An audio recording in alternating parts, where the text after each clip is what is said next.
Hello, everybody. Welcome to the Riffhard Podcast. My guest today is Fredrik Åkesson from the band Opeth, who have a brand new album coming out November 22nd, 2024, called Last Will and Testament.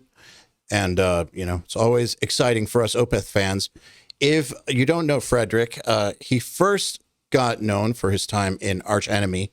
He joined Opeth quickly after that, and he's also collaborated with Ghost, done work with Candlemass and several other bands. He's definitely one of my favorite guitar players in the entire genre. It's just like the perfect blend of great tone, great phrasing, great technique, great writing. It's just a total package. Here goes. Fredrik Åkesson, welcome to the Riffhard Podcast. Thank you very much. How are you doing? Doing really good. I was just thinking about the last time I saw you and how uncomfortable you were. I was just remembering it. I don't know if you remember, but it was, I think, 2012 NAMM, but we were hanging out and we went to your hotel room and you happened to be on the ground floor and there was a courtyard outside your room, and we stepped outside your room and some people recognized you, and then before you knew it there were like 30 people, random people in your hotel room. Yeah, I remember that now. I felt so bad for you. Yeah, that was a bit stressful, but they were kind of cool. I guess to a certain point. They were friendly. Yeah, they were friendly, so it was all good. But yeah, of course, like you have your passport and everything. You don't know everyone. You never know, right? Said before. You were so polite though. Like you were so polite. I was actually really impressed by how polite you were. Really? Okay. Well, yeah, because I had a few drinks. Well, it would really stressed me out to suddenly have 30 strangers in my hotel room. Yeah. Well, yeah, that was a weird night, but all good. It ended good, so all things cool. But I was stressful, and yeah. I kind of feel it now when you reminded me. I kind of forgot about that. But, it was a weird night, man. I just remembered it on my way over to the studio right now. That was the Hilton Hotel next to, in Anaheim. That's right, yeah. Because I was trying to think of when was the last time we hung out, and it was that night. That's weird, man, because we met a lot of times before that. Like, hanging out, But that was the last one. I think, I guess memory. I think so, yeah. Because before we started the podcast, or you started, we just talked about, was it 12 years ago? And yeah. Now I remember even better that story. Yeah, I was still living in Florida at the time. So, I've kind of, in addition to just kind of knowing you guys, I've been an actual just fan of the band the whole time as well, which is not always the case with people that I'm friendly with. I'm not necessarily always a fan, but I actually am a fan of the band, so I know the material pretty well. And one thing that I always found interesting about your role was that you're kind of like a secret weapon in a way, almost, because I think that it seems like you're very, very selective about when you show what you can do, like as far as like all out shredding goes, but everything that you do is always the exact right part for the song. And so what I'm curious about is when you're approaching an Opeth song and your parts on there, do you get any suggestions or instruction or ideas from Mike, or are you just interpreting what you think should be there and you do it? Thank you. Well, sometimes, like when we did one track for Pale Communion, I remember I was going to do a solo for a track called Wildflowers. Mm-hmm. And he said, I want it to sound like you're spitting on people when you play. So I was like, okay, that means I should probably play some fast shit, which I did. And something really aggressive, like you're spitting fire or something like that. He was asking for, but mainly I get a lot of freedom with the solos. I mean, of course, I do them and I send them to Michael for his approval. He's the boss of the band and everything, and writes the majority of the stuff. But I try to do something that fits the song, hopefully elevates it, and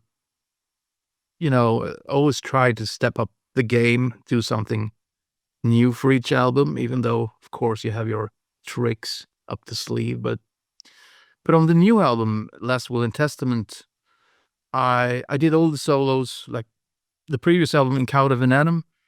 I improvised at the demo stage, all the leads at Michael's studio. And, when you have him sitting next to you, you want to deliver stuff pretty quick. He want to work quick. Mm-hmm. But on the new album, he sent me the stuff to my place, or emailed. He didn't send a box with it. But so I spent more time with it, I put more afterthought to the leads on this new album than before, to a certain extent. Trying to come up with more like cool melody tricks and tie them together with some shreddy stuff, perhaps. And my main goal was also to make all the solos different from one each other for the new album. But that's always been a goal, of course. But yeah, so I would consider I get a lot of freedom when it comes to leads. Mike might have a suggestion like, could you just start on that note? Or could you end with that thing? Stuff like that, All right. Before we get back to this episode, I want to take a minute to talk about Riffhard. Riffhard.com, not the Riffhard Podcast, because this podcast is actually tied to our online school, Riffhard. And if you're new here, it's the world's best online school for modern metal guitarists. We've got hundreds of lessons from guitar players such as Javier Reyes, Jason Richardson, Wes Hawk, Dan Sugarman, Miles Dimitri Baker. Man, I could just keep on going on. Aaron Marshall from Intervals, Mike Stringer of Spirit Box. I'm reading now because I don't want to leave anybody off. Dean Lamb of Arcspire. It just goes on and on. It's like all the best of the best. And you get tons more than just lessons with them. You get instant access when you join, but there's also all kinds of challenges. Like once a month, we do something like 10-day down picking challenge, or a 10-day tremolo picking challenge, or a 10-day alternate picking challenge, where we really guide you through the lessons and make sure that everybody is getting better. We're not just giving you these videos and sending you out into the wilderness to fend for yourself. We are right there with you. We also do 6 songwriting challenges. Like we have a monthly one called King of the Riff, where we give you a brief, like write a Spartan war anthem or write a technical death metal song with like some criteria. And there's prizes that include guitars and cables and all kinds of cool gear. And we also have private Facebook and Discord communities of like-minded and supportive people, no assholes. That's really, really important to include.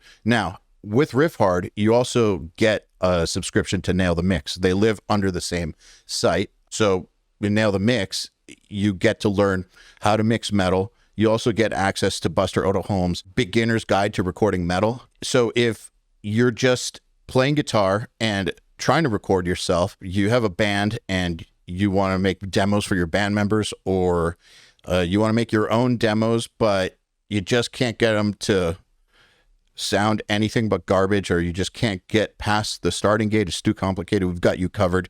Buster Otoholm will show you how to do it. And also, if you want to take it further and actually learn how to mix, there's no place better than Nail the Mix over at URM Academy, and that's all included with Riffhard subscription. All right, so if that sounds interesting, you want to check it out, go to riffhard.com. I'll see you there, and let's get back into this episode. I feel like if you're improvising, there's more of a chance of the solos sounding the same than if you're sitting there and composing, because it seems like if you're improvising, coming up with stuff on the spot, whatever is like at the top of your mind at that point in time will probably come out first. And then I think it's more likely that the solos will sound similar if they're all improvised in the same period of time, basically. Yeah, I think you're right. I mean, as long as you don't, it also depends on the part you're playing on. If there's the world of that, there's different chord changes, and you have to be aware of the chords and play on top of the chords. Then you can be more lucky improvising. Like for the previous album, In Cloud of an Anim, there was a bonus track, a ballad. I think it changes key like 6 times within the solo. And I remember I improvised over it, but I did a note where I just wrote down the different chords and looked at it while I was improvising. And I had a really lucky shot. I just managed to do stuff that I've been thinking about in the couch, and like it just happened. I was very happy about that solo, actually. It's a lot of fast stuff, but it's a lot of tricks I hadn't used before that I had it up my sleeve that just clicked. Lucky shot, as I mentioned, but what were some of those tricks? Like playing. One of the fast tricks was playing like octaves, arpeggios, kind of thing. I have to get my guitar. Okay. But like, I think it was stuff like doing like that kind of thing. So you go. Something like that. I can't hear it, but it seemed like you were doing octave displacements. Yeah, like octaves with slides for that particular solo. Like it's kind of easy to pull off, and it has a very liquidy type of sound that I was aiming for. But anyhow, get back to your question. Sorry about that. Oh, it's okay. Yeah, I think that's the cool thing with the new album, because to reach a new level, when you're only improvising, you probably go for your licks and tricks that you know, but sometimes when you improvise, it's interesting when you just throw yourself off the cliff. Stuff could happen, and I like to combine those two things. Some parts I really like to think out, like a melody thing, like for paragraph 3 on the new album. There's like a bit of a almost like Adrian Smith type of pedal thing going on. A melodic thing that took me some time to figure it out. But some parts of these leads I do a few takes and see what happens. And sometimes I really don't know what I'm doing, and just, to me, it ends up sounding pretty cool. So sometimes when you improvise, magic stuff can happen also, and that's also a very cool thing with improvising. So I do like the combination of both. When you say don't know what you're doing, so you mean like I'm not really thinking. I'm trying to understand what you mean by that. I'm not thinking, I'm just going for it. Like jumping off a cliff. When I play, I don't know, you just go for it. I don't think, now I'm going to play that scale or this and that phrase. It's just, I guess when you play, you have your fretboard mapped out and you see patterns and stuff, but it's probably in your muscle memory to a certain extent, but I don't know, just fire at will, go for it, Fire. Yeah. I mean, it's like a lot of it's on a subconscious level already, and muscle memory, I think. If you spend enough time really learning the fretboard and just knowing how chords work and how they work together and how to play over chord changes. Like, I feel like knowing how to play over chord changes is like one of the most important things in order to be able to improvise well, because if you can't do that, it's going to be a lot more challenging. That's almost like I don't want to say cheat code, because it takes a long time to develop, but I feel like that's kind of that is like the number one thing, almost the number one thing. I mean, it's endless. You can always get better. I mean, I'm not a bebop player, but those guys, but to me, after a while, it sounds a bit samey, everything. But it's super complex, and if you're going to be a good bebop player, you have to do it every day. But I do I'm interested in that stuff, but I'm more like trying to discover more like jazz blues kind of stuff, like Frank Marino plays over chords. Mm-hmm. I really like that stuff, and there's so much stuff within the blues that that can unlock many keys that you can apply in a metal context, I would say. Interesting that you're saying blues, because I feel like last time we talked about learning from other styles, you were focusing on gypsy jazz, which is totally different. Yeah, I mean, but it also the same thing. You play over the chords, right? Mm-hmm. Yeah, I was into that for a while. We hanged out with Emil that you used to play with, was excellent at that stuff. At that he was great. He had his guitar there. He showed me some tricks, I remember. But yeah, that was a long time ago. 12 years ago, man. No, that was longer. I think that was like 2009 or something. Yeah, that was a long time ago. He's fantastic. But yeah, I haven't continued that gypsy thing. Now I'm more into the blues kind of thing, like jazz blues. I'm trying to figure stuff out. Not necessarily fast stuff, just trying to play more vocally, like a vocalist. Mm-hmm. And because I've been spending so much time playing fast, and I still do, it's a tool to me. Like you can apply it when it works, or you can apply it when you don't know what to do.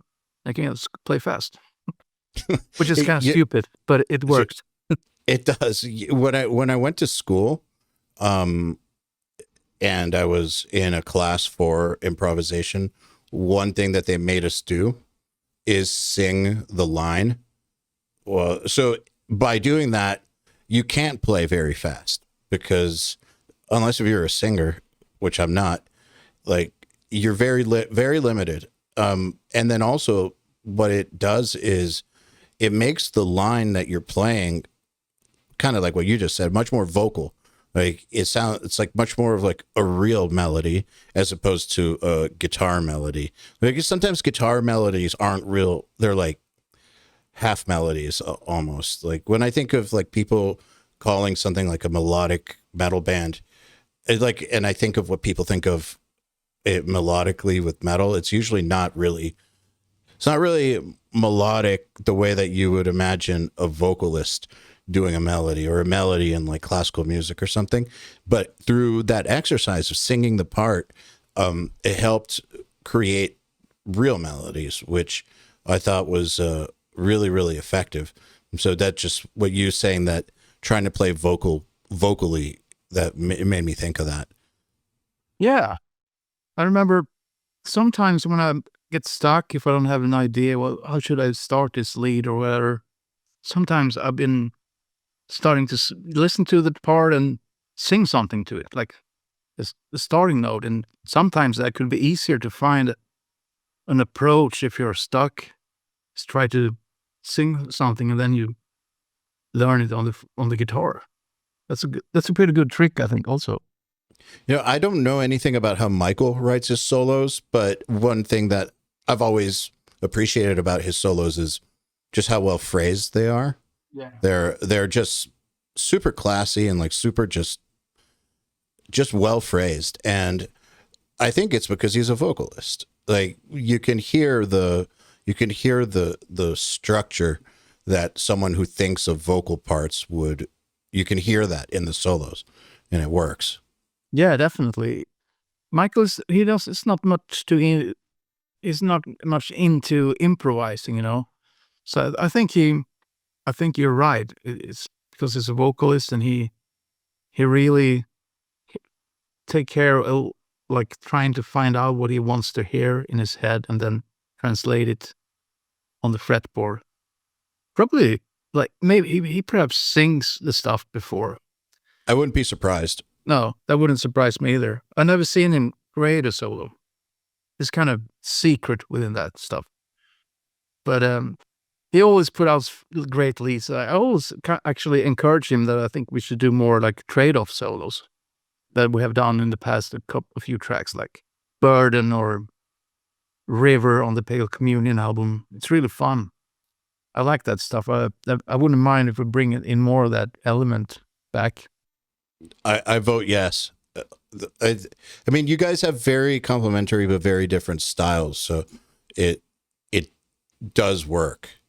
It's also interesting to to be delegated to put leads on parts that Michael has written, because he has a very unique way. Sorry, I'm Swedish. I'm stuttering here.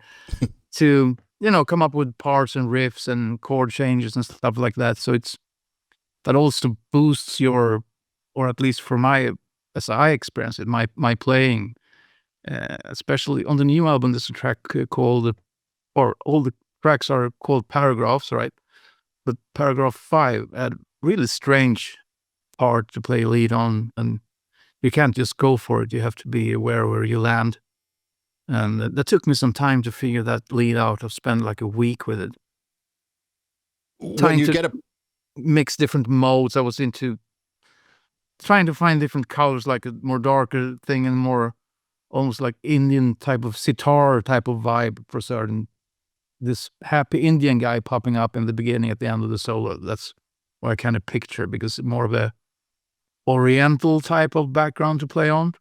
So it gives you a lot of options when it comes to modes and stuff like that to experiment with, which I love. It's interesting. It's something that you can always get better at. And it's so fun with guitar playing because it's endless, man, Yeah, it really is.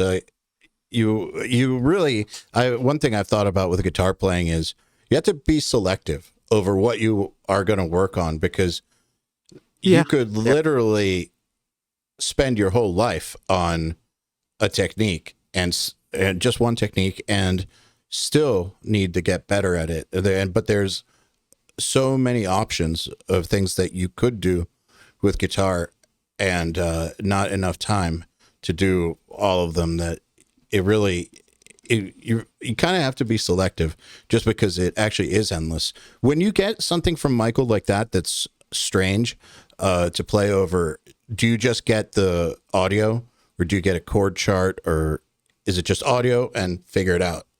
Just audio and figure it out. Mm-hmm. Yeah. And I'll have to ask him, what's the BPM?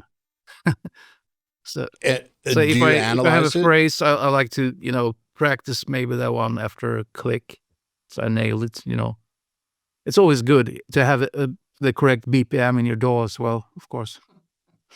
Kind of helpful. It's a good start. Yeah. But I mean, like what we mentioned there, like players like Richard Blackmore, you have to be selective, as you mentioned. Like he said, you can't be a jack of all trades. And I think Steve Eyal also said that once, that it might be a good thing if you know you're good at one thing, just make sure you're really good at that thing before you start trying to be a bluegrass player, a gypsy jazz player, and metal guitarist, hard rock guitarist, But some people can pull that off, like Guthrie Govan, for instance. He can play a lot of different styles. And it's nothing wrong to branch out and get inspiration of different styles. I think it's very important. Oh, for sure. It's just when I realized this, it was when I was going to school, and there were all these things that were coming at me, and I made a list of like everything that you should learn as a guitar player. And the list ended up being like 200 items long. It's like this, how am I going to do a practice routine for this? This is not reasonable. So you have to prioritize. Yeah. You can't, you should, I agree. You should expand your horizons and bring in from other genres and be a real student of it. But still, even within that, like, you can't do everything. You have to be selective. Yeah, because you're so right. In the morning, I usually get up and I think about it at night before I go to bed. Like, yeah, I should learn that lick I found out on YouTube or whatever, or that particular Frank Marino lick I've been thinking about. More like a jazz blues thing. That's so cool. Tomorrow morning, you just focus on that for 10 minutes and do something else. And I have my routines. I usually, to keep this guy talking with that guy, I have these 2 Paganini pieces I learned when I was young with my friend. We practice guitar all the time, which is good. I can warm up exercise to get everything going. And it's still difficult to play them perfectly, the entire, like Muta Perpetua and the 16th Capriccio. But those are good warm-ups. But it's so much stuff out there, so it could be too overwhelming. You get stressed of, I have to learn that, this and that, and then you end up with nothing. It's just a big blur. It's just, I think it's important to not rush. Like, if you be sure I'm going to learn this thing, and then you should learn it properly, like, so you get it into your muscle memory. Otherwise, you will forget it within a few more days. I do that all the time. I forget stuff. I have a buddy coming over. He's more like a jazz player, and he wants to learn some stuff from me. And it's fun, to get nerd out and jam. That's a good way to get better. And it's a lot of stuff we're doing, and it started to sound pretty good, and then I don't follow it up, and then it's just gone with the wind. Yeah.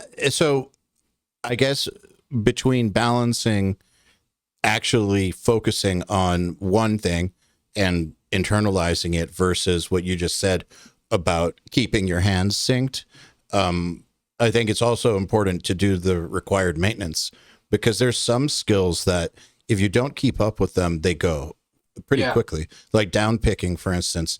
If like you're in a band that does a lot of down picking and you don't like keep it up, like going, like it's like going to the gym or something. If you don't do it, your down picking will go away. Yeah, pretty quickly.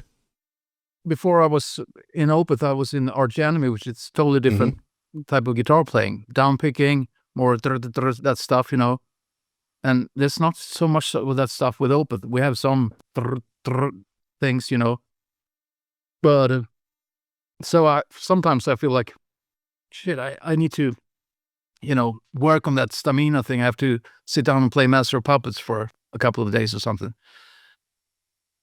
Yeah, I mean, I guess if Opeth did that more, you might be inclined to do it more often. But I mean, we have it, but it's different ways.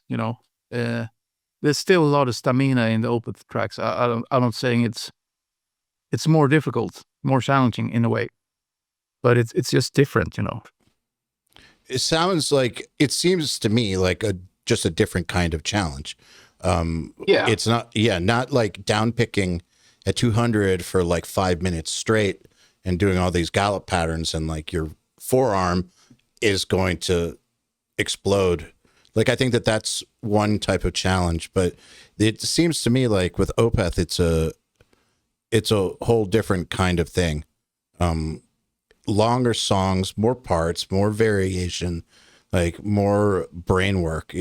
And I'm just guessing, like, because I mean, sometimes when I stand on stage, we're playing these 12 minutes long songs. I mean, we play that song Black Rose Immortal now, which is 21 minutes, and it probably has like 35 riffs or something. That's so long. Yeah, and it's so sometimes the more delicate parts can be the more difficult parts. Like if you had too many beers the day before, and I'm gonna play this picking part that I could play in my sleep, I know it, but you're all alone there, and everybody's watching you, and you're a bit shaky from the day before.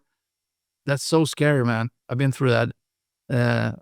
Luckily enough, I haven't, failed yet, but makes me think about like maximum limit of drinks 5 the day before a show. But definitely not day of. Well, the day before day off, but the day off is then you're going to play the show right after. So that sucks. Day off sucks, but the day before day offs, they're good. Actually, I think in the studio, clean parts are the hardest. The delicate clean parts, nothing has like made me more frustrated recording or more nervous on stage than, like arpeggiated clean parts where there's nothing else going on, because you're naked basically. Exactly. And that's exactly what I mean when these parts I'm talking about are clean parts, and could be a finger picking part or just a very simple chord thing. And it's just, you have this mind ghosts that want to attack you. And if your psyche is fragile, they will have more power to mess with your mind. So it's interesting. It's like a battle always. You have this guy sitting on your shoulder, like, next part you're gonna fuck up. But no, I won't. Do you ever like, not do you ever, but how do you quiet that voice? Like when you're in the middle of a 21-minute long song? Well, it's so weird because sometimes you start thinking about the next song when you're playing the song you're playing. It's like, and then I tell myself, stop it. You have to be in the now. You know. Yeah. And whatever you do, don't think too much. Stop thinking. Just play. Because it's all muscle memory. Like, you know these parts, and if you start thinking too much, that could be a dangerous thing, I would say. How much do you guys rehearse them? Or how do you rehearse them? I think everyone does their homework really well before we don't stand in the rehearsal room learning riffs. We make sure everybody knows their parts before. We do spend time with like vocal harmonies, because me and Joachim, keyboard player, we sing with Mike a lot of 3-part harmonies. So that stuff we figure out in the rehearsal room and go over those sections like over and over. But usually me and Mike meet up and we go through the guitar parts together. And then usually if I'm learning something I haven't played before, I just film Mike once, especially when we're doing new albums. If he comes up with a riff, we use films, because then I never have to ask him again. How was that part again? I have it on film, you know. That does make sense. Do you guys ever change the arrangements? Not often. I mean, sometimes, yeah. But like we could change an ending or tie a song into another song, stuff like that. Or like tiny details here and there. I remember once, and I don't remember if you were in the band yet, and I'm forgetting which song. It's the first song on Blackwater Park. There's the lead. One of the leads is like a harmony lead over an acoustic part. Leper Affinity? Yeah. So there's that dual lead over the acoustic. And I remember seeing on one tour, it was one person was playing the acoustic part, and then one person was playing, a single line from the lead. And then 3 months later, nobody was playing the acoustic part, and it was handled as like a dual lead. That's what we do now. We played it on the last tour. So Michael plays the lead first of the section. I play the acoustic part. And then after half of the section, I also jump into the lead. And apparently nobody's going to play the acoustic part, but we have a keyboard player as well, which is out on there's no keyboards on Blackwater Park album, but that helps in those type of situations, of course. So he keeps the floor from falling out, basically. Yeah. I don't know. He's not actually playing the acoustic part, but he does, he fills it out with chords or something, maybe Hammond organ, something like that. Yeah.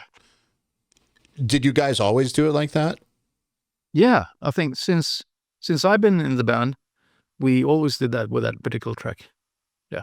Maybe it was different when Peter was in the band. Maybe they did something else. Not sure. I think it's so long ago, I don't really remember. But all I remember is that there was one time where I saw it, where it was one person playing the acoustic part the whole way through, and one person playing a single line of the melody the whole way through. Well, that must have been with Peter. Probably. Yeah. I like it better with the harmony being played. I love playing dual harmonies. Yeah. We have a few moments when, like Burden, for instance, we do all these trade-off leads, and we're playing, we grew up with Priest Maiden and the Scorpions, so like this dual leads, and Thin Lizzy, of course. Love that stuff. It's one of the coolest parts of two guitars is doing harmonies. Hotel California. Yeah. Oh yeah, that's a great one. They had 3 guitars though, right? Yeah. Yeah. I remember. I play a few. on the Ghost album Impera. Mm-hmm.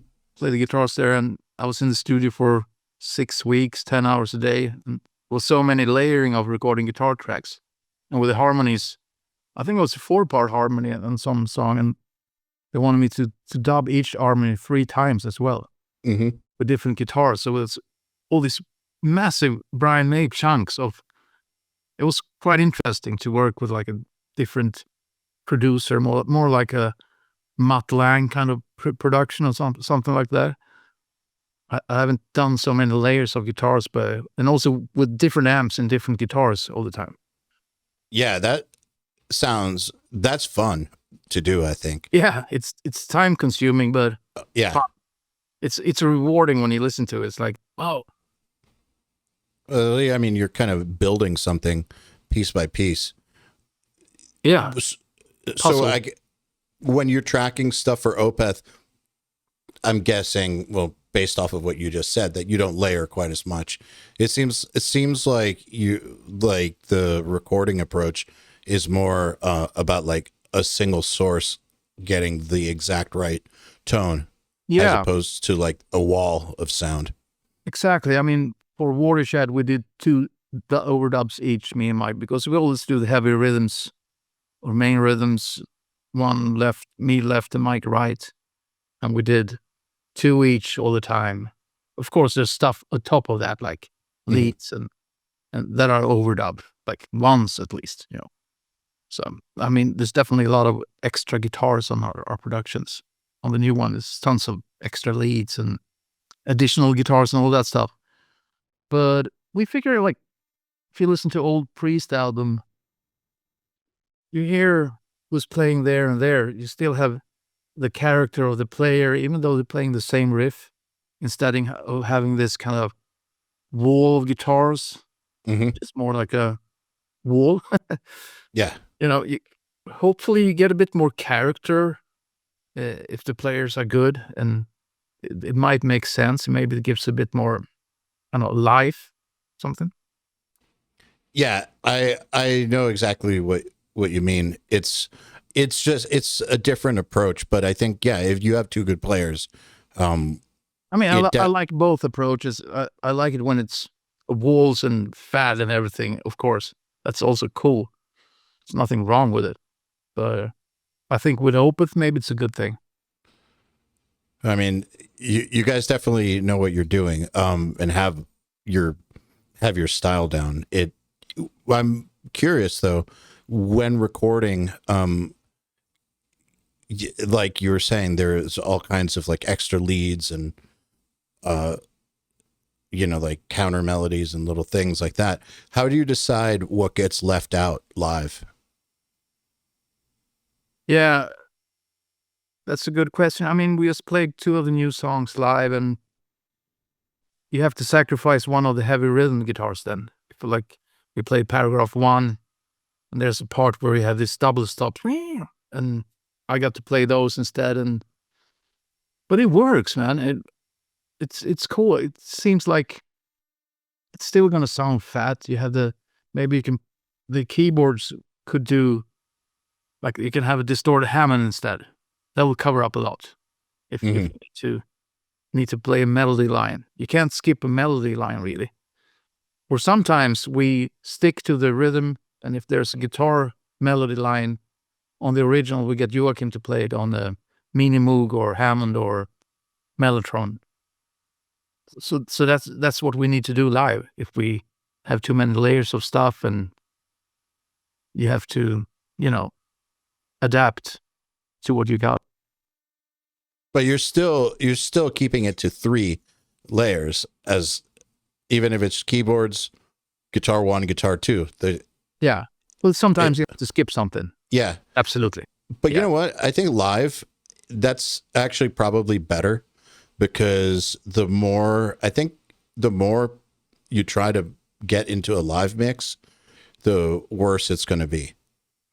Yeah, I mean, you don't have to replicate the album totally. And I mean, on the new album, you have string sections and everything. And I think a lot of the riffs, they're super strong as they are. And I think we come across more heavier live than on album to a certain extent. Like it's more raw, you know. The guitar tone is slightly different, and the drums will sound different. So, and I think that's a good thing, you know, if you sound even heavier live than on the album. I would hope so. I mean, of course, the album might sound more bombastic and more epic with all these layers of stuff going on there, you know, that we can't really do everything live. But I think we get a lot of stuff in there, at least, you know, enough of stuff. And we don't never use tapes or click tracks. It's forbidden.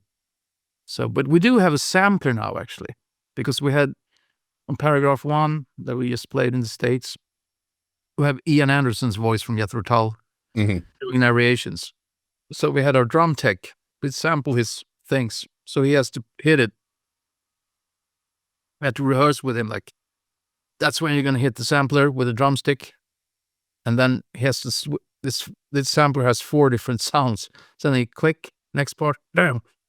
So then I think that's legit, because you don't want to skip legit on Ian Anderson's voice on this track. And, you know, so we had, that's as far as we go with that thing, you know. I mean, that's the only way to do that if you're not going to play to a click. Yeah. Because the drummer can't do it because he's busy hitting other stuff, you know. Yeah. So, it might put him off, mess up one of his fills or cues or something. Yeah, that's the only way. I mean, either it works. Yeah, and sometimes if it goes wrong, the guy hits it. I'm just start laughing. What the hell can you do about it? I mean, how wrong? Like, what would be what goes wrong? The timing. I mean, we have on that particular track. There's a part where we sampled a bell before a section. This bam bell coming in, and we figured let's have that as well, you know. And if it's that wrong, you have a calm part, and suddenly that bell pops up. It's gonna be interesting. That's the beauty of playing live, though. Anything that goes wrong gets forgotten pretty quickly. Yeah, I mean, I don't blame people using backing tracks. That's very common, you know. But if something goes wrong, and if you're really depending on it, then you know, the shit hits. That's a nightmare. Yeah, that's a nightmare. I've experienced it before. Yeah, that's not fun. No, especially if you're playing, if like, you know, it's like symphonic metal or something like that, where there's an orchestra playing for an entire song, and something goes wrong. That's a nightmare. It's like Merry Christmas. Yeah, God, because what do you do? Like I do remember one show. I think it was at an Ozfest, where there is a song where somehow the drummer like miscounted the number of times that a part went, just like something that we played like hundreds of times, but just for whatever reason he like miscounted something, and then suddenly we're off by like several measures of an orchestral part. There's still like 2 minutes left in the song. That was like a nightmare come true. It's you sound so stupid. You can't really start over. No, it's just going to be a failure. No, and then it's not like you can make eye contact and like come back in together either.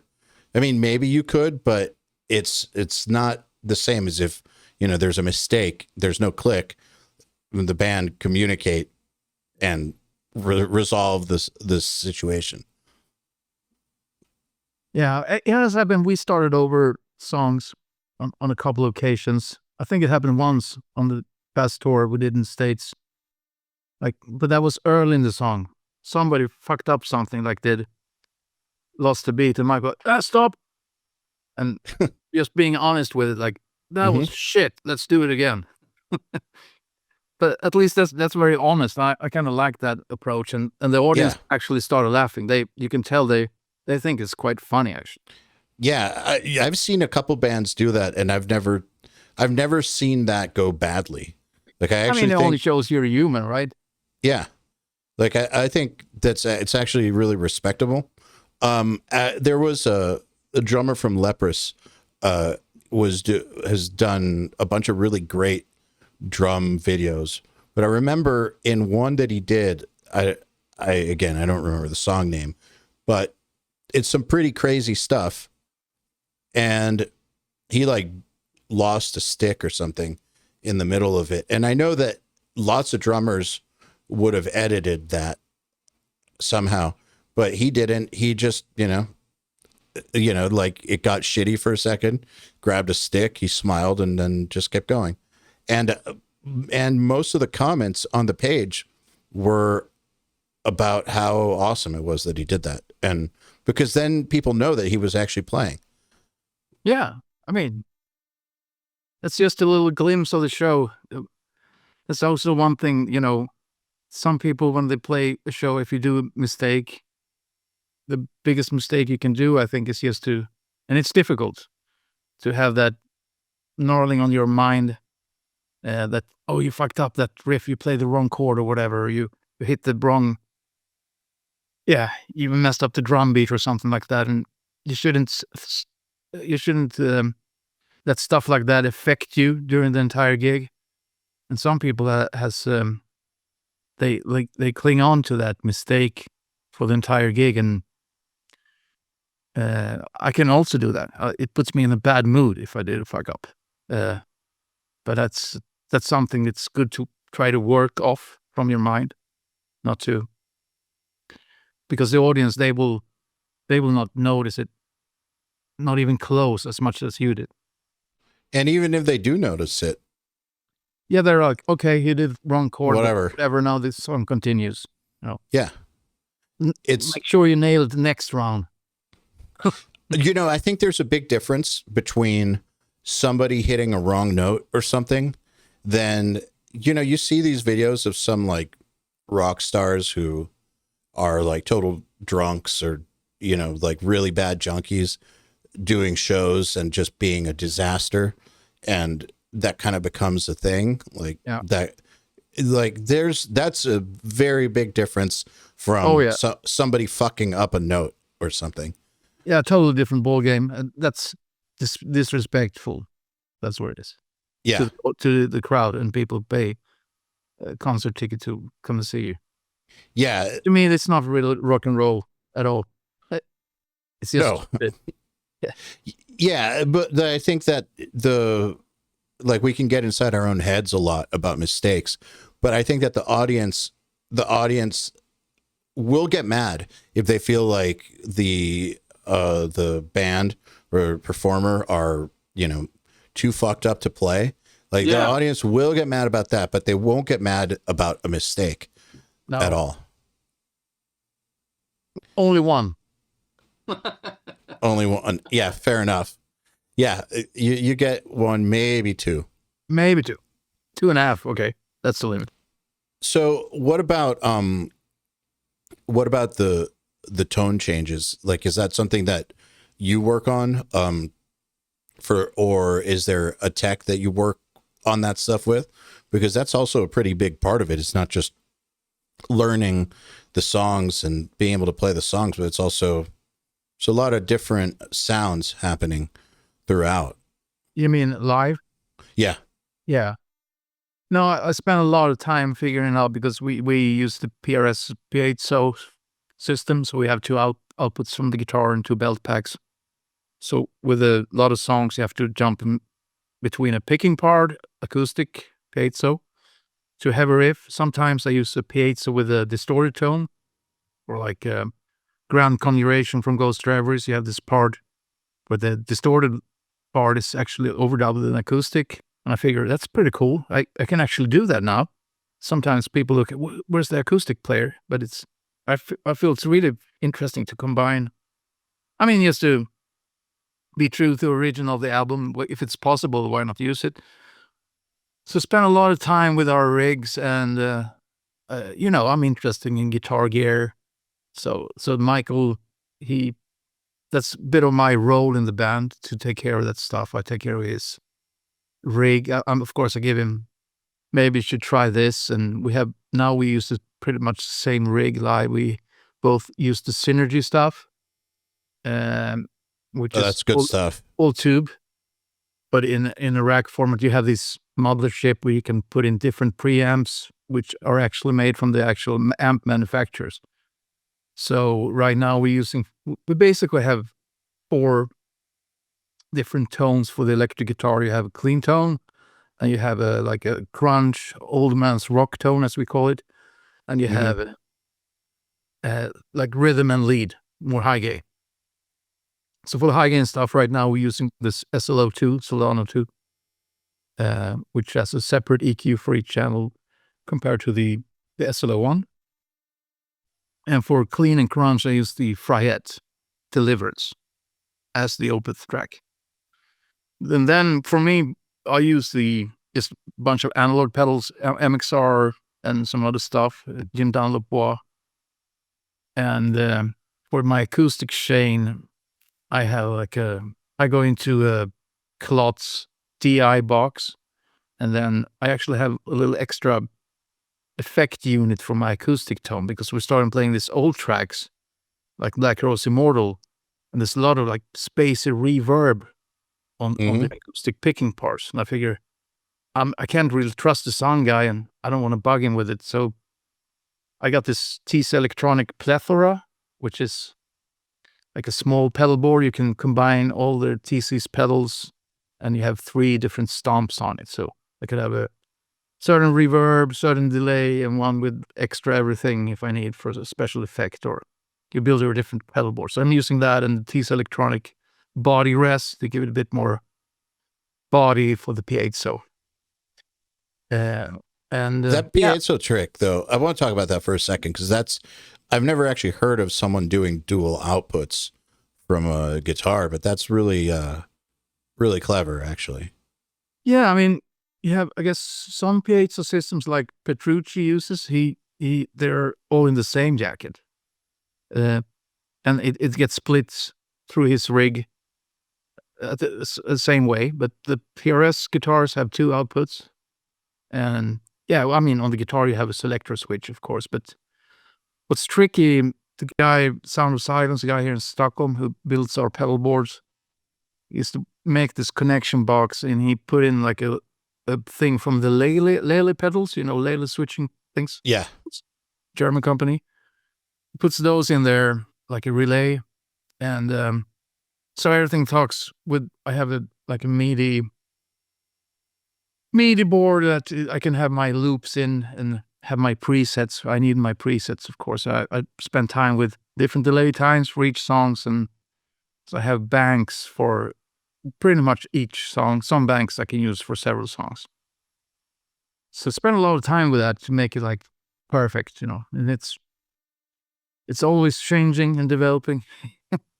But right now I feel happy. I just made a exact copy of my pedal board with analog pedals, and everything is programmed exactly the same.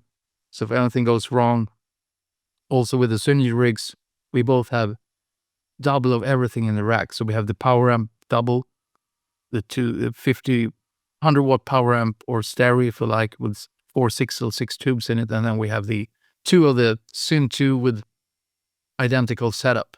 So if anything goes wrong, just change 2 cables, and then you're back in the game.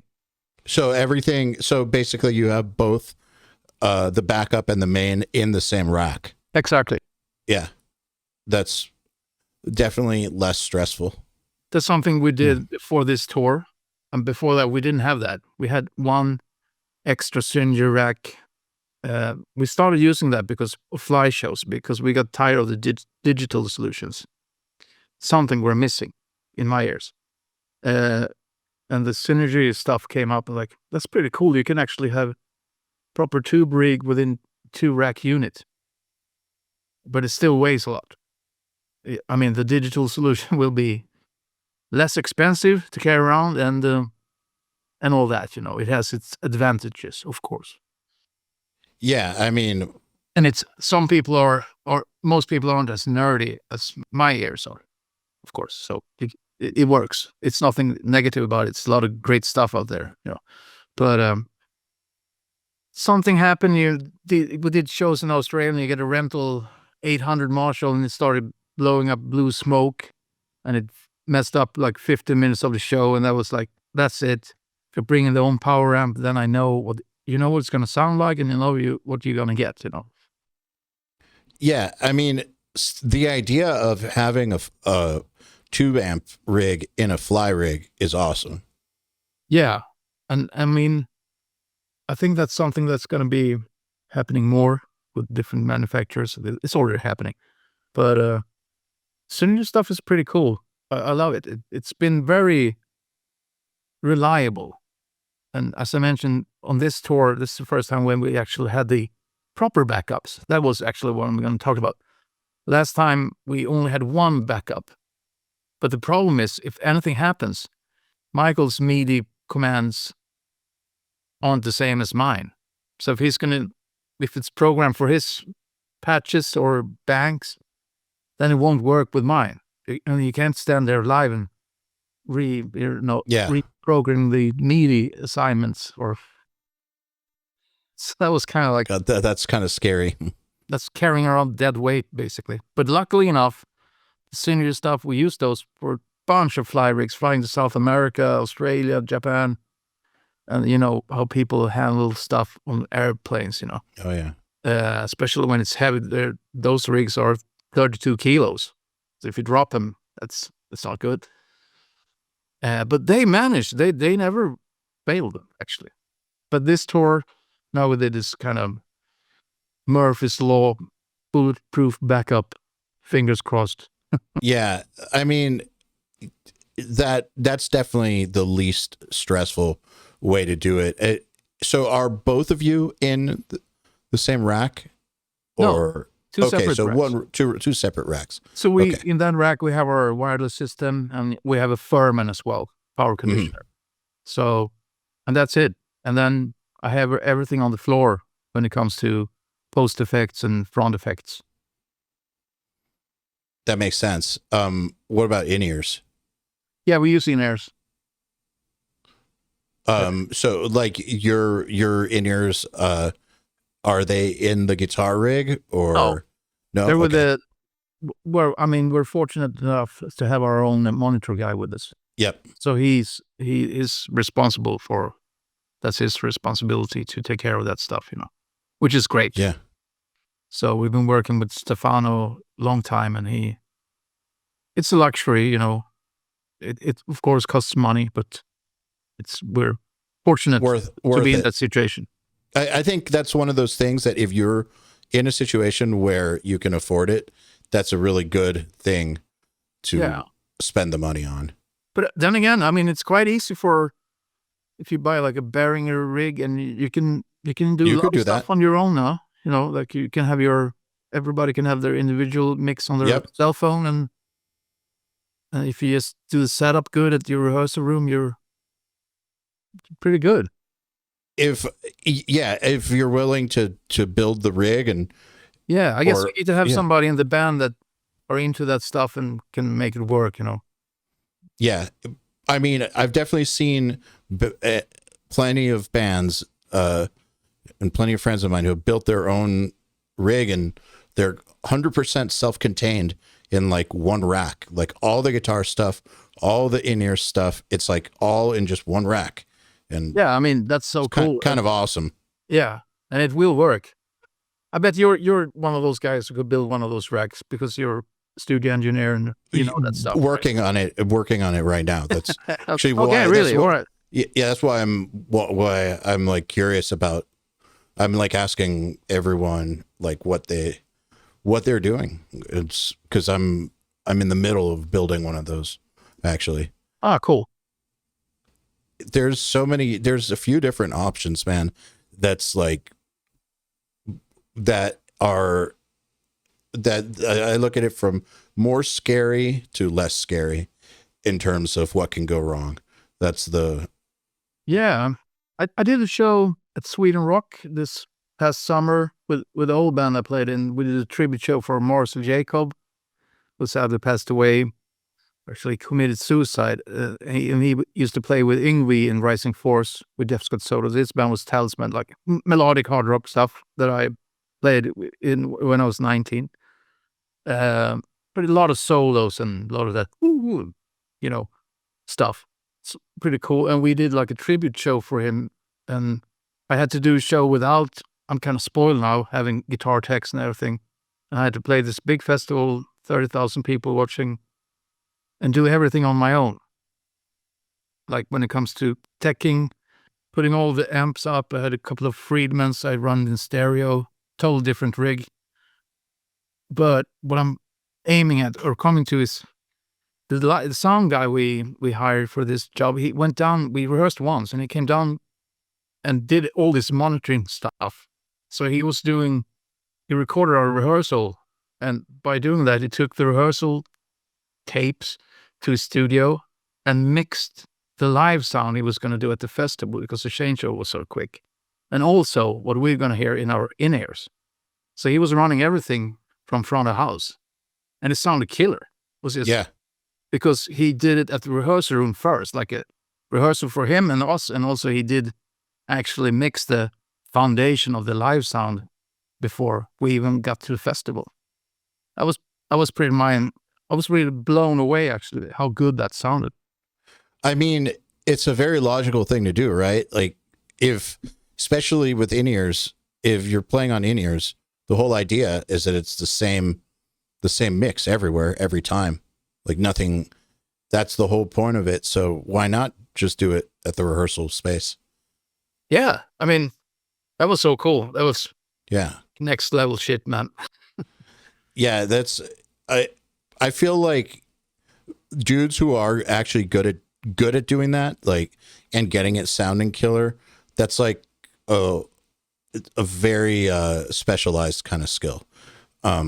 Because like I could build a rack, but I still need help. Like I'm still going to get help from a bunch of people, and like I'm still not going to do it all myself. Like I know a few people who do all that stuff themselves, and they're really good at running sound and really front of house, really good at monitors. Like it's almost like that is their instrument, like the gear and the sound is their instrument. Like that's their thing. I think he had an advantage because he run a proper studio. This guy, he's a producer as well. So he could actually sit there after rehearsal and dial everything in and analyze it and, go the extra mile. Yeah, that's, man, I hate doing live sound. Let me just say.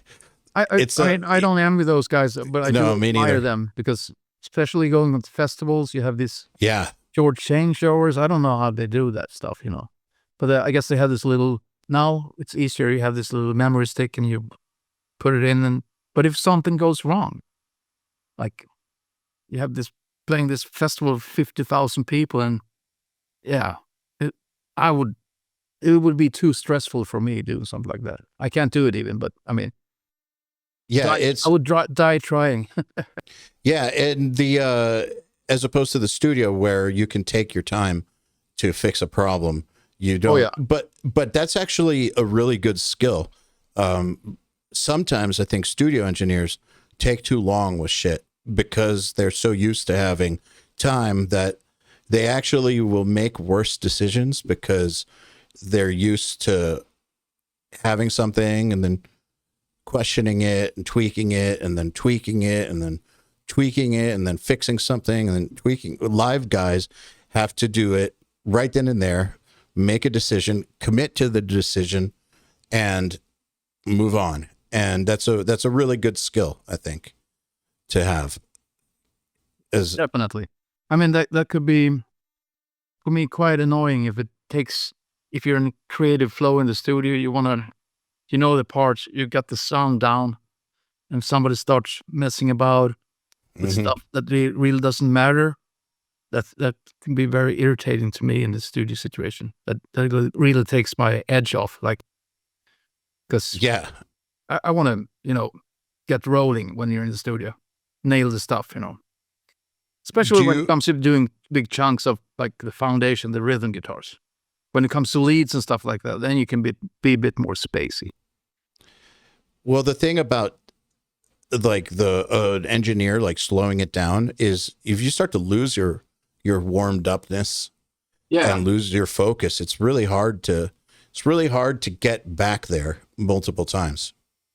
Definitely. That to me is the most frustrating part about it is wow, I'm playing great, like super warmed up, super focused. Okay, now we're taking a 15-minute break to fix something. Have to take 3 minutes, get back warmed up, play for a little. Yeah. Then we're taking a 20-minute break. I'm just going to make some phone calls. Yeah. Just when these get rolling, everything is feeling good. Like that could destroy. Yes. Lots. Hopefully not the entire session, but it can ruin the vibe, and definitely people don't play their best in that scenario. No, I mean, I've been at, when we recorded with Opeth sometimes, we were working with someone. It was great, but some of it was about time to do guitars. This person was talking to somebody for like an hour about the weather, stuff like that. No, I have to wait an hour. I'm ready to fire away. Yeah, I mean, do you ever record yourself other than demoing? Yeah, I've done that. Yeah, I prefer that actually. It's so much easier to focus, especially you sit with headphones. I'm actually recording a solo now for somebody. So I'm sitting with the headphones and just doing takes, and then I kind of compare I focus on doing 3 good takes, and then trying to piece it together, and then I relearn it and trying to do a good take, the entire thing. And I really enjoy sitting on my own recording. But sometimes it's nice to have feedback. If it's a good chemistry, it could be a great asset to work with somebody. I agree. And also sometimes when we're recording myself, at least I've noticed that it's easy to get into this weird headspace of not knowing. Yeah, I think you're right. For me, probably it would go faster if I was in the proper studio with recording with somebody. If I'm on my own, I started thinking, and it will take longer because it's too many options. If you have somebody else like, oh, that's good, let's just do that part, and then we're good. Okay. Yeah, if you trust the person, I think that's key. Yeah. Oh yeah, that needs to be there. Yeah. Yeah, because if you trust their judgment, that's it. Do you trust their judgment, and do they move fast enough?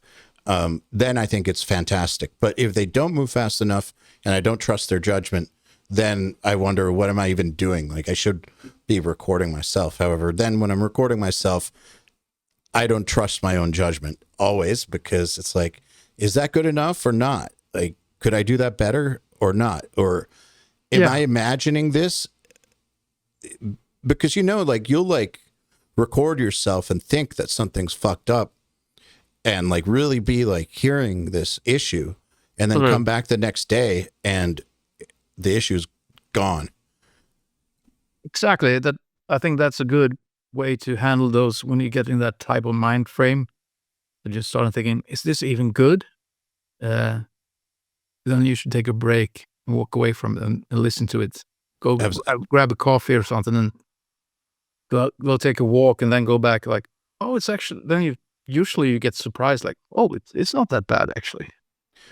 Man, there's this trick with editing drums, because sometimes when you're editing drums, especially on like technical metal stuff where it's like a lot of double bass and like a lot of blast beats and just a lot of shit, where you think you're hearing the cuts, but you don't see a cut, but like you're sure that you're hearing a bad edit or something, but it doesn't, but you can't tell.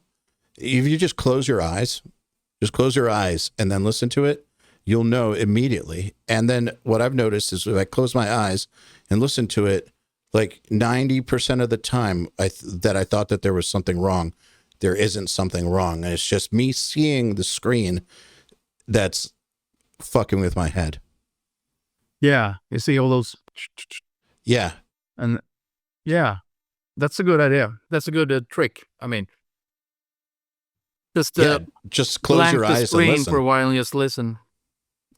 You know, I think it's probably the same with tracking guitar. If you think something's fucked up and you're looking at a waveform, even though the waveform doesn't tell you if the part's fucked up. But like, I think that sometimes when we're looking at a screen, our brain can play tricks on us. If just, close your eyes. Do you hear it?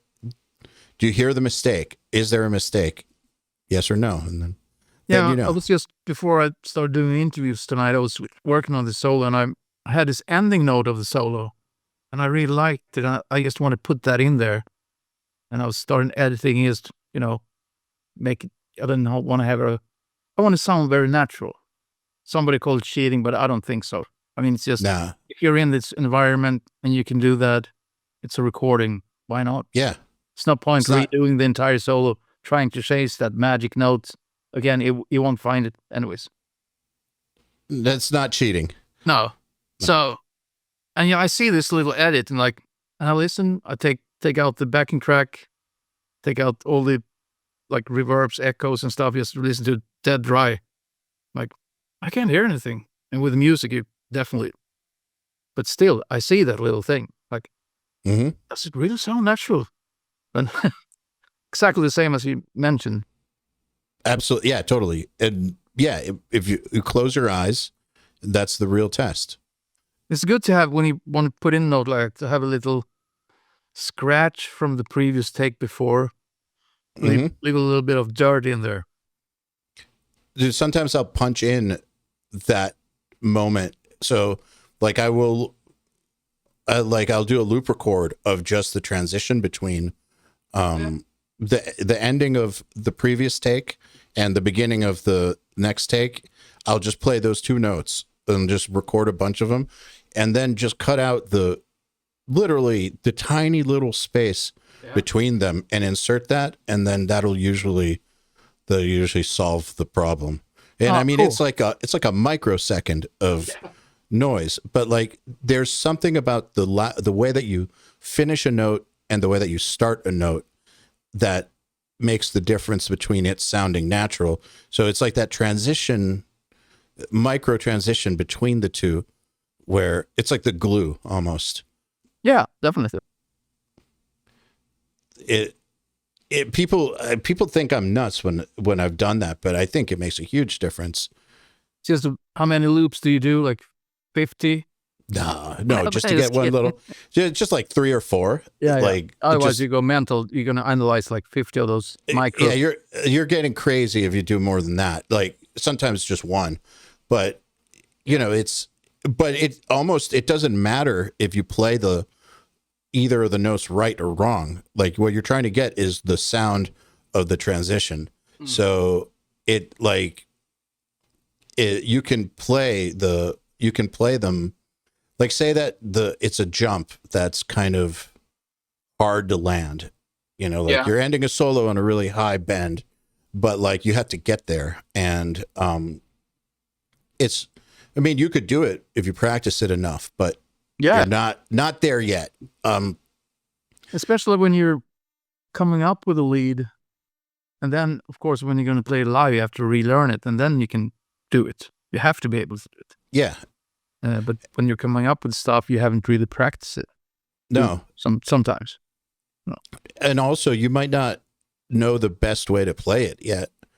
Sometimes after playing something live, you figure out more reasonable ways to play a part. That happened to me when we did this past tour. One of the new tracks, one called Paragraph 3, where I had this pendling licks, and I was doing it with a pick, but live I started doing hybrid picking instead. So I figured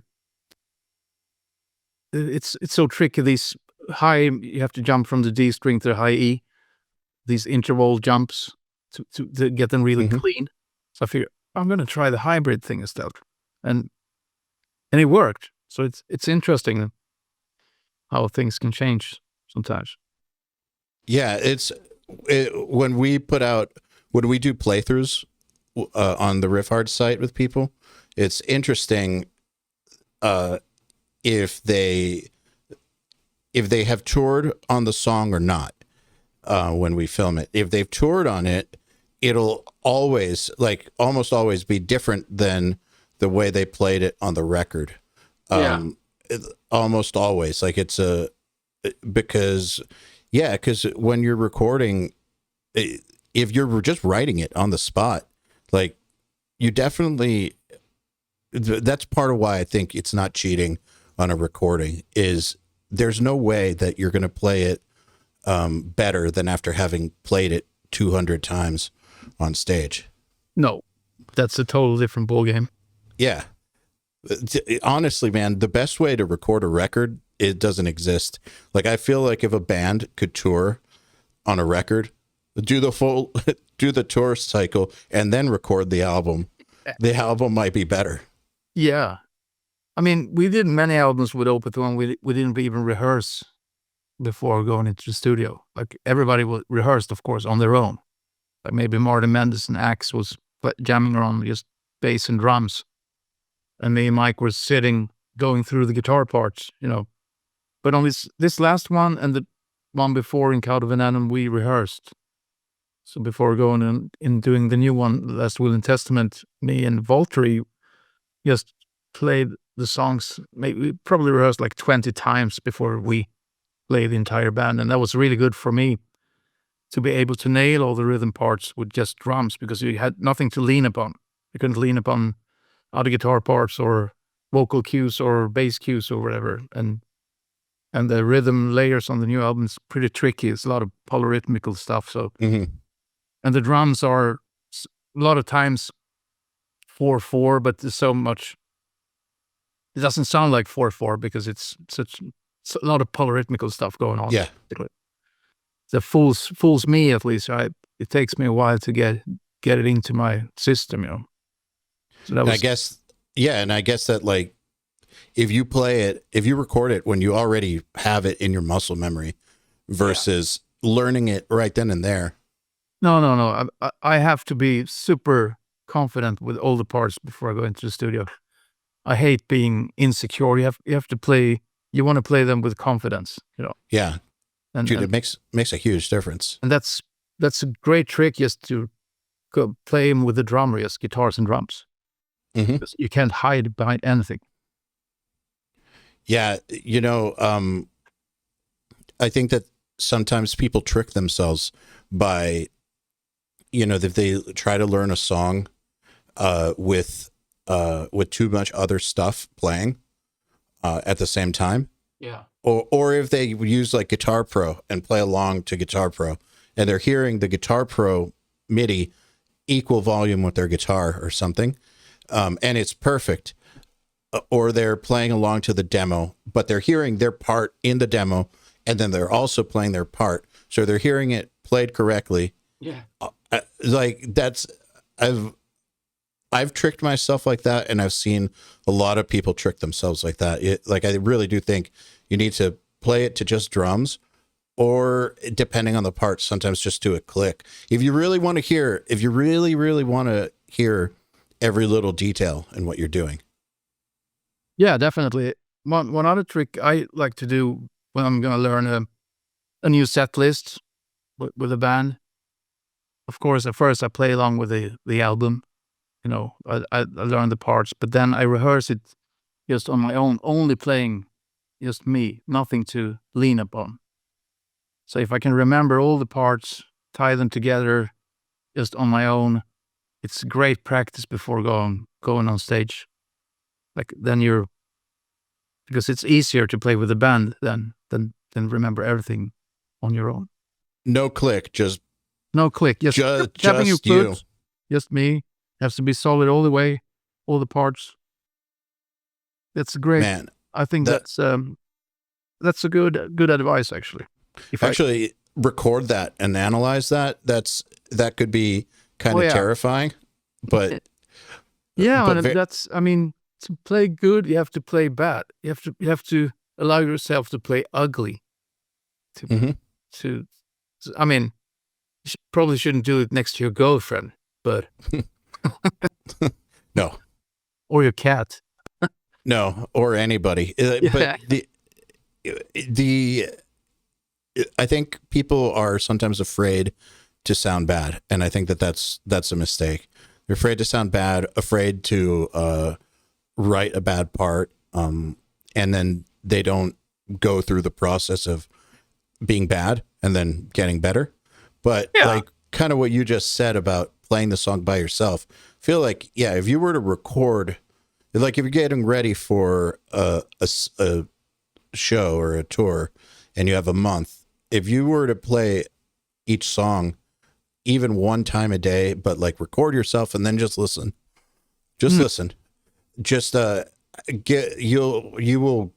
you'll know what to fix every single time, because you're not going to be able to deny it. Like, you're going to know exactly, like, every single time I go to this part, I sound like shit. It's going to be way easier when you go down to the rehearsal space or even to the stage, to do that routine before you start rehearsing for the tour, for instance. So how long, and this will be the last question because I think we're running out of time, but like, how long before a tour do you start working on being ready? Like, and I don't mean the band rehearsal. I just mean you yourself. Like, how long before do you start working on stuff? It depends on the set list. Like, a lot of songs I played so many times, and I mean, I have to, I don't remember them on the fly. I have to, but they usually come back pretty quick. Mm-hmm. But right now we're doing a tour in Europe in February, and we're playing a lot of new stuff. But I recently recorded it, so it's in there somewhere. So it shouldn't be too difficult. The tricky part is because I do some vocals. If there's like a split brain parts, the riff is in a different time signature than the vocal melody. That's something I need to like practice a bit. But before rehearsal, I would probably sit down at least 2 weeks before. That's not that long. No, but then again, these are songs I've played a lot. So. Yeah, true. So if it was from scratch, that would be... Actually, I did a show with Candlemass, the doom metal band. I stepped in for their guitar play. We played Masters of Rock in Sao Paulo 2 years ago. That took me a month. I had to learn 12 songs. I mean, it's doom metal. It's pretty slow, but the structures are weird. It's not like a pop song arrangement. And there are a lot of solos. And I wanted to, learn the original solos. I didn't just want to play something. So it was interesting, of course, and that's also developing. And to learn Lars Johansson solo, that was pretty cool. So that took me a month. It took me a lot of time to get those songs into my muscle memory. So I was playing like every day for a month, almost. I mean, that makes a lot of sense if you're learning it for the first time. I was talking to the dudes from All That Remains the other day on here.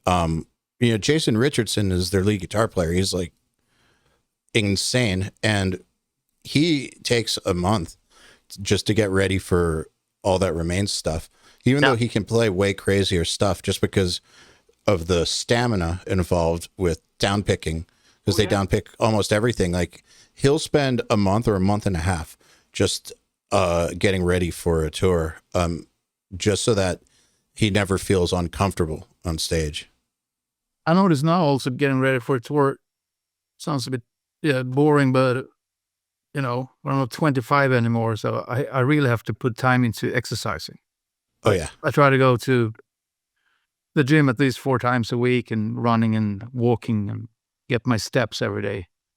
Try to stay away from partying in the weekdays, maybe do some partying in the weekends, Sounds a bit boring, but that's I noticed it gives me something back.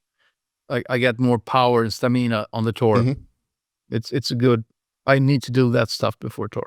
Definitely. I mean, that makes sense. I feel like people touring past the age of like 35 who aren't, thinking about that are in for a rough ride. Yeah, I mean, exactly.